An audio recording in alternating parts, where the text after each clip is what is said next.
외도 10여 년 만에 홍상수와 김민희가 공식적으로 소식을 전하며 많은 이들의 관심을 받고 있는데요. 최근 임신 소식이 알려진 지 얼마 지나지 않아 출산 소식까지 전해졌습니다. 대부분의 사람들은 이들의 등남 소식을 축하하기보다는 우려의 목소리를 내고 있으며 동시에 이 아들의 재산 상속 문제에도 많은 관심이 집중되고 있습니다. 영화계에 따르면 김민희는 최근 아들을 출산하여 하남시 소재 산후조리원에 머무르고 있다고 하는데요. 앞서 지난 1월 김민희는 홍상수 감독과의 자연 임신 사실을 공개했고 올해 출산 예정임을 알렸습니다. 당시 두 사람은 함께 산부인과를 방문하는 모습이 목격되었으며 2월에는 김민희가 만삭의 상태로 인천공항에서 홍상수와 함께 있는 모습이 촬영되었습니다. 홍상수 감독은 김민희의 임신 사실을 몰랐던 것으로 전해지며 한 매체에 연락을 받은 후 전혀 몰랐다고 밝히며 정보를 알려준 것에 감사하다는 입장을 전했습니다. 홍상수와 김민희는 2015년 영화 지금은 맞고 그때는 틀리다를 통해 인연을 맺었으며 두 사람은 22세의 나이 차이에도 불구하고 연인으로 발전했습니다. 이후 홍상수 감독은 2017년 밤에 해변에서 혼자 기자간담회를 열고 김민희와의 연인 관계를 공식 인정했고 지금까지 약 9년 넘게 연인 관계를 유지하고 있습니다. 이 기간 동안 김민희는 홍 감독의 여러 작품에 조연으로 출연하거나 제작실장, 현장 사진 등 스태프로 크레딧에 이름을 올리며 활동했습니다. 그러나 홍상수는 아직 결혼 생활을 정리하지 못한 상태입니다. 홍 감독은 법적 아내와 딸이 있으며 2016년 11월 이혼 소송을 제기했으나 2019년 서울가정법원은 기각했고 홍상수는 항소하지 않았습니다. 이와 관련하여 이번에 출생한 아들의 호적 문제도 관심사로 떠오르고 있는데요. 홍상수의 호적에 아들을 혼인자로 등록하거나 김민희의 호적에 단독으로 올리거나 하는 선택이 남아있기 때문입니다. 이 문제는 홍상수의 재산 상속과도 직결된 민감한 사안으로 두 사람의 결정에 많은 이목이 쏠리고 있습니다. 김미루 변호사는 지난 1월 YTN 라디오 조인석 변호사 상담소에 출연해 혼인 여부와 상관없이 자녀는 민법 제1조에 따라 상속 순위에 포함되며 자연스럽게 상속권이 인정된다고 설명했습니다. 만약 홍상수 감독이 어머니로부터 상당한 재산을 상속받았다면 아들도 그 권리를 가질 가능성이 높다는 이야기입니다. 이인철 변호사 역시 혼인 여부와 상관없이 자녀의 재산 상속은 동일하게 인정되며 법적으로는 자녀로서 대우받는 것에 불만이 있을 수 있지만 법적 권리는 동일하다고 밝혔습니다. 다만 김미루 변호사는 상속 과정에서 여러 사항을 고려해야 하며 상속 비율이 절대적이지 않음을 덧붙였는데요. 홍상수는 전체 재산을 김민희와 혼인자로만 분배할 수도 있으며 유언장을 남기면 법적 배우자는 유류분만 청구할 수 있다고 설명했습니다. 유류분은 법정 상속분의 50%만 인정받을 수 있는데요.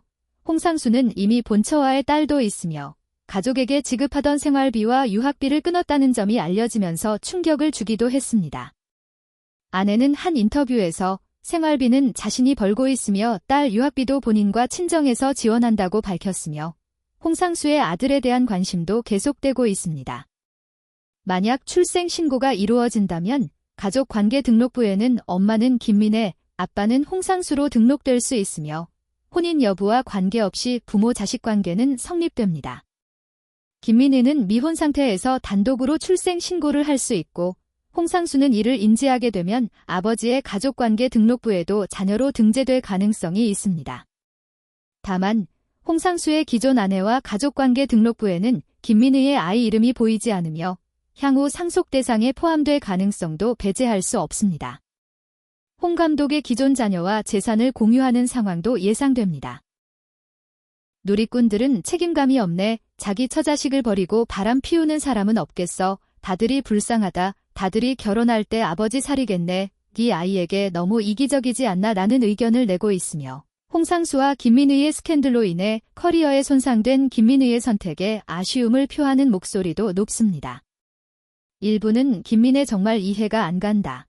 나이 많은 못생긴 할아버지를 선택하다니 그게 뭐라고 보이냐며 비판하기도 하고 커리어와 평판을 모두 내던져도 좋을 정도로 지금이 세계의 사랑인 것 같다는 반응도 있습니다.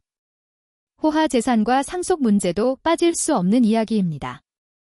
이미 두 사람의 만남에 대해 김민희가 홍상수의 재산 때문이라는 소문이 돌았으며 홍상수의 부모님 역시 유명한 영화 제작자와 출판계, 방송계에서 활약했던 인물로 알려져 있습니다. 홍 감독의 어머니인 전옥수는 연극 활동과 함께 1960년대에는 주간 영화의 발행인으로 영화계에 입문했고 이후 영화 제작소를 설립하여 활동했고 일본 후지TV 한국 지사장을 역임하기도 했으며 1980년대에는 가수 조용필의 노래 가사를 작사한 적도 있습니다. 또한 한국 최초의 외주 제작사인 시네테서울을 설립하여 드라마 제작에 참여했고 1992년에는 한국방송 아카데미를 세워 방송인 양성에도 기여한 바 있습니다. 이렇게 다양한 업적을 남긴 인물들로 구성된 홍 감독의 가족 배경은 이번 사건과 결부되어 많은 관심을 받고 있습니다. 이번 사건은 단순한 연애 스캔들을 넘어 한국 영화계와 법적, 재산권 문제까지 복합적으로 얽혀 있어 많은 관심과 논란을 불러일으키고 있습니다. 홍상수 감독과 김민희의 관계는 오랜 기간 동안 끊임없이 이슈가 되었으며 두 사람의 사적인 문제와 더불어 이들의 재산 상속과 호적 문제는 앞으로의 법적 다툼과 사회적 논의의 중심이 될 전망입니다. 특히 이번 출생 아들에 대한 호적 등록 문제는 단순한 가족 관계를 넘어 재산권과 상속권 확보에 중요한 변수로 작용할 가능성이 크기 때문에 더욱 주목받고 있습니다. 만약 홍상수 감독이 아들을 자신의 호적에 등재한다면 이는 자연스럽게 그의 재산 분배와 상속권 확보에 영향을 미치게 됩니다. 반면 김민희의 호적에 단독으로 등록될 경우 이후 재산권과 관련된 법적 다툼이 예상됩니다. 이와 같은 호적 등록 여부는 결국 두 사람의 법적 권리와 책임, 그리고 재산 상속의 범위를 결정하는 중요한 사안이기 때문에 법률 전문가들의 분석과 판단이 필요합니다. 또한 이번 사건이 촉발한 재산 관련 논의는 한국 법률 체계와 문화적 배경에서도 중요한 의미를 갖고 있습니다.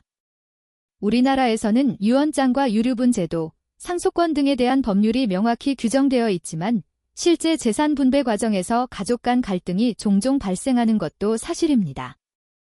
홍상수 감독이 본인 소유의 재산을 어떻게 분배할 것인지, 그리고 그 과정에서 아들과 기존 부인과의 관계는 어떻게 영향을 받을지에 대한 관심은 더욱 커지고 있습니다. 이와 함께 이번 사건은 연예인과 영화인들의 사생활과 공적 이미지에 대한 사회적 인식을 재조명하는 계기가 되고 있습니다. 과거와 달리 지금은 연예인들의 사생활이 공개되면서 그들이 어떤 선택을 하든 더 이상 사생활 보호가 쉽지 않은 현실입니다. 특히 가족과 관련된 문제는 개인의 삶과 직업적 이미지에 큰 영향을 미치기 때문에 이들의 선택이 가져올 후폭풍은 매우 클 것으로 보입니다. 이와 같은 논란 속에서도 전문가들은 가장 중요한 것은 법적 절차를 준수하는 것이라고 조언합니다. 가족 간의 문제는 감정적이고 복잡하지만 법률적 기준과 절차를 따르는 것이 가장 공정하고 향후 발생할 수 있는 법적 분쟁을 최소화하는 방법입니다. 예를 들어 홍상수 감독이 아들을 자신의 호적에 등재하고 싶다면 법원과의 협의를 거쳐 적법한 절차를 밟는 것이 중요하며 이를 통해 법적 안정성을 확보하는 것이 필요합니다. 또한 이번 사건은 미디어와 대중이 어떤 기준으로 연예인들의 사생활을 바라봐야 하는지도 다시 한번 생각하게 만듭니다. 연예인 역시 일반인과 마찬가지로 가족과 재산, 사생활의 권리를 가지고 있으며 이를 존중하는 것이 사회 전체의 건강한 문화 형성에 기여할 수 있다고 볼 수 있습니다. 따라서 이 사건이 앞으로 어떻게 전개될지, 그리고 법적, 사회적, 문화적 차원에서 어떤 결론이 도출될지 많은 이들이 관심을 가지고 지켜보고 있습니다. 전문가들은 마지막으로 이 문제는 단순히 한 사람의 개인적 선택을 넘어 우리 사회의 가족관계와 재산권에 대한 근본적인 질문을 던지는 것이라고 지적합니다. 우리가 앞으로 가족과 재산, 사생활 보호를 위해 어떤 방향으로 나아가야 하는지 고민하는 계기가 될 수 있으며 법적 제도와 사회적 인식이 함께 발전하는 계기가 되기를 기대합니다. 이상으로 현재 논란이 되고 있는 홍상수 감독과 김민희의 관계와 관련된 법적, 사회적 문제에 대한 상세한 설명을 마무리하겠습니다. 앞으로 이 사건이 어떻게 해결되고 어떤 결론에 도달할지 관심이 집중되고 있습니다. 이와 같은 복잡한 사건이 사회적 이슈로 부각되면서 많은 전문가와 여론은 개인 사생활과 공적 인물의 책임에 대해 다양한 시각을 제시하고 있습니다. 특히 연예인이나 영화인들이 보여주는 사적인 삶이 공개되면서 그들이 어떤 선택을 하든 대중의 관심과 비판이 뒤따르는 현실은 점점 더 뚜렷해지고 있습니다. 하지만 동시에 개인의 사생활도 법적으로 보호받아야 하는 인권임을 잊지 않아야 한다는 목소리도 높아지고 있습니다. 이 사건에서 핵심 쟁점인 호적 등록 문제는 단순히 가족 관계를 넘어 법적 상속권, 재산권, 그리고 자녀의 법적 지위에 직결된 문제입니다. 만약 홍상수 감독이 아들을 자신의 호적에 올린다면 이는 자연스럽게 그의 재산권에 영향을 미치고 이후 법적 분쟁이 발생할 가능성도 배제할 수 없습니다. 반면 만약 김민희가 아들을 자신의 호적에 등록한다면 가족 내 재산 배분과 관련된 권리와 책임이 어떻게 될지에 대한 문제도 새롭게 떠오르게 됩니다. 이런 맥락에서 법률 전문가들은 이 사건에 대해 호적 등록은 법적 절차와 규정을 엄격히 준수하는 것이 필수적이라고 강조합니다. 대한민국 민법상 호적은 가족관계와 법적 신분을 증명하는 공식 문서로 이를 변경하거나 등록하는 과정에서 적법한 절차를 거쳐야만 뒤탈이 없습니다. 따라서 만약 양측이 이 문제를 법적으로 다투고자 한다면 법원에 신고하고 증빙 서류를 제출하는 과정이 필요합니다. 이를 통해 법적 안정성을 확보하는 것이 가장 중요하다고 할 수 있습니다. 또한 이번 사건이 갖는 또 다른 의미는 사회적 책임입니다. 연예인이나 유명인들은 자신의 사생활이 공공의 관심사임을 인지하고 그에 따른 책임감도 함께 가져야 합니다. 특히 사회적 영향력이 큰 인물들은 자신의 선택이 주변인과 가족에게 미칠 영향에 대해 신중히 고려해야 하며 법적 절차를 준수하는 태도가 필요합니다. 이는 개인의 권리와 공공의 이해 사이의 균형을 맞추는 문제로 볼 수 있습니다. 이와 더불어 이번 사건은 한국 사회가 가족과 재산권에 대해 갖는 인식과 제도적 한계도 함께 드러내고 있습니다. 많은 경우 가족 내 재산 분쟁이나 호적 문제는 법률적 지식 부족이나 감정적 엇갈림으로 인해 복잡한 분쟁으로 비화하는 일이 흔히 발생합니다. 따라서 정부와 법원은 이러한 사안에 대해 좀 더 명확하고 쉽게 이해할 수 있는 법적 가이드라인과 지원 정책을 마련할 필요가 있습니다. 이를 통해 가족 간의 분쟁을 예방하고 법적 분쟁이 발생할 경우 신속하고 공정하게 해결될 수 있도록 하는 것이 중요합니다.